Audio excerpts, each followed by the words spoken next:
সাথে রয়েছে আমাদের সর্দীয় বড় ভাই সজিবুল সর্দি ভাই, আসলে পরিচিত মুখ, দেখতেই পাচ্ছি বন্ধুরা, আসলে পরিচিত মুখ। আমরা আসলে মাত্রই গাড়ি ক্রয় করার জন্য যাচ্ছি।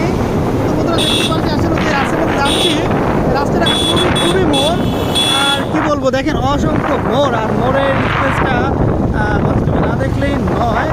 আপনারা দেখতে পাচ্ছেন একদম দেখা তারা রাস্তা। তো আসলে আমরা গাড়ি ক্রয় করার জন্য সেখানে যাচ্ছি। নেক্সট টাইমে ভিডিওটা দিব গাড়ি ক্রয় করার পর, আপনারা দেখতে পাচ্ছেন